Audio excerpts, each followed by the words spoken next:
This isn't just a magazine, it's a flaming folding chair thrown straight at the face of watered-down sports entertainment. Superstar Wrestlers, February 1995, is a manic love letter to everything unfiltered, unsanitized, and unmistakably 90s about professional wrestling. It's the magazine equivalent of getting powerbombed on a stack of VHS tapes, and every page feels like it's screaming for attention through a wall of static. Welcome to an era where gimmicks ruled, egos exploded, and every superstar had something to prove. Let's dig into every column, every promo, every grainy photo until the turnbuckle pads fall off and your TV shakes with nostalgia. Cover feature Tatanka, Return of the Warrior.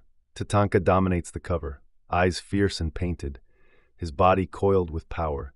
But this isn't the noble warrior of '93. This is the corporate sellout Tatanka, freshly heel, vengeful, and on a collision course with superstardom.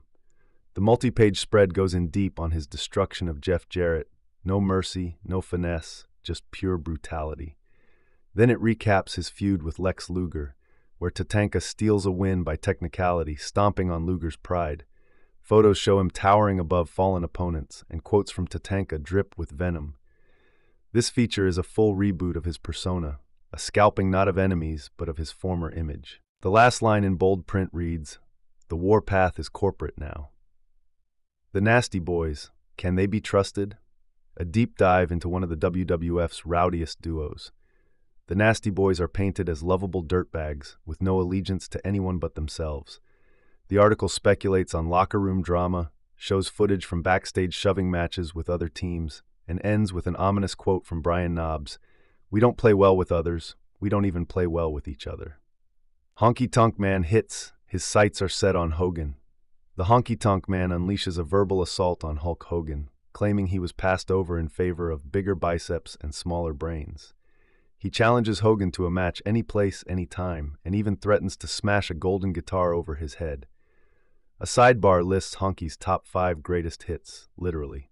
Smash ratings out of 5 guitars. WWF Charity Softball Game, a 10-page extravaganza featuring nearly every WWF star in softball uniforms, mugging for the camera and sliding into bases like they're doing house shows. DiBiase's commentary is brutal, sarcastic, and hilarious. A full-page photo shows Yokozuna swinging a bat like a tree trunk while the 1-2-3 Kid does cartwheels in the outfield. Only in wrestling could this work, and it absolutely does. SummerSlam, 2 Undertakers, 2 brothers, a double-length recap of one of wrestling's weirdest main events. The article breaks down every eerie promo, every smoke-filled entrance, and every fan theory. One fan quote, "I thought I was hallucinating. My dad thought it was the dumbest thing ever. We were both right." Ric Flair vows to destroy Hulk Hogan. Ric Flair, dripping in gold and bile, goes scorched earth on Hogan and the entire WWF. "He's not a wrestler, he's a parade float," Flair sneers. The article contrasts their career paths with photos of Flair bleeding buckets while Hogan poses with foam fingers. Flair promises to end Hogan's WCW run with blood, sweat, and lawsuits. Shawn Michaels and Diesel, trouble brewing? This isn't just a tag team story, it's the slow unraveling of a brotherhood. The article tracks missed cues, stolen spotlight moments, and backhanded interviews. Shawn is quoted as saying, "I love Kev like a brother, but sometimes brothers fight." Diesel responds with, "Some people talk, I powerbomb." A chart shows the timeline of their rising tension, with a giant crack splitting the final panel. The new Lex Luger, ready to conquer the world. Luger's transformation is highlighted with side-by-side images of his WCW return. New trunks, new theme music, new cocky sneer. The article hypes him as the future of the company, calling him the last superhero standing. There's even a training montage photo series, complete with sweat-drenched intensity. Blacktop Bully, Heckler or Hammer. This feature is part profile, part wild speculation. The bully is shown yelling at fans, smashing a tire iron on steel steps, and challenging unnamed opponents to bring it to the road. The writer dares WCW to let him loose. The fans seem split. Half love the chaos, half want him banned. Sabu vs. Too Cold Scorpio, bombs away. Photographic carnage fills these pages as Sabu flies off turnbuckles, dives into chairs, and crashes through tables. Scorpio gives just as much, hitting moonsaults and super kicks in a match that feels like it was filmed in a war zone. Blood, fire, and raw adrenaline. The final caption reads, "This isn't wrestling, it's impact art.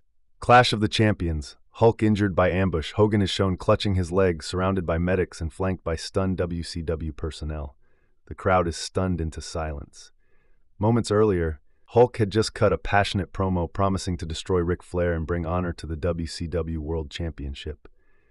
Then in the parking garage, the ambush. A black van screeches off, leaving behind a battered Hogan, his knee clearly targeted. The article fuels speculation. Was it Flair exacting revenge after Hogan's win at Bash at the Beach? Was it Vader lurking in the shadows for weeks, issuing cryptic warnings? Or was it someone else entirely?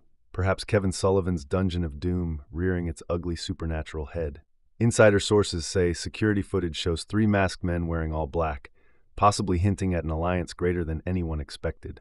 A sidebar features quotes from Sting and Randy Savage.